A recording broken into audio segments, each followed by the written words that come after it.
দৌড়া বাঘ আইলো, প্রতিপক্ষকে ভয় দেখাতে প্রায় ওই কথাটা বলতে শোনা যায় টাইগার ভক্তদের।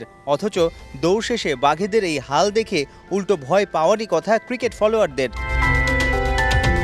প্রচণ্ড গরমে সপ্তাহ জুড়েই নানা তরিকায় চলছে ফিটনেস ট্রেনিং। যতই কষ্ট হোক, ট্রেনার ন্যাথান কেলির ছকে মিরাজরা ঘাম ঝরাচ্ছে ক্রিকেট মাঠে সেরা হওয়ার স্বপ্ন নিয়েই। আমি তাদের কি অনুপ্রেরণা দিব? তারা নিজ থেকে ফিটনেসের সব কাজ মন দিয়ে করছে। আমার কোনো অভিযোগ নেই। তাদের পরিশ্রম দেখে বোঝা যায় তারা সেরা হতেই ছুটছে।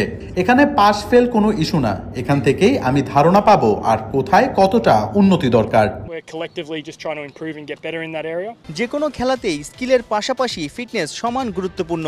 ইংল্যান্ড অস্ট্রেলিয়ার ক্রিকেটাররা প্রাক মৌসুমে ফিটনেস নিয়ে কাজ করার সুযোগ পায়, অথচ বাংলাদেশে ক্রিকেটারদের 12 মাসই খেলা থাকে। তাই লঙ্কা সিরিজের পর ছুটি শেষে সপ্তাহখানেকের ফাঁকা স্লটকে দারুণভাবে কাজে লাগাচ্ছে tiger team management. More athletic cricket players, it gives them more freedom to play the game the way they want to.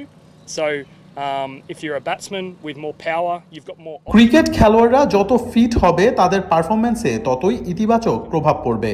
ব্যাটারদের ক্ষেত্রে লম্বা সময় ব্যাটিং করা, ক্রিজে জোরে দৌড়ে রান নেওয়া সহজ হবে। পাওয়ার হিটিং করাতেও কাজে লাগবে। ফিল্ডাররা আরো বেশি সজাগ থাকতে পারবে। যে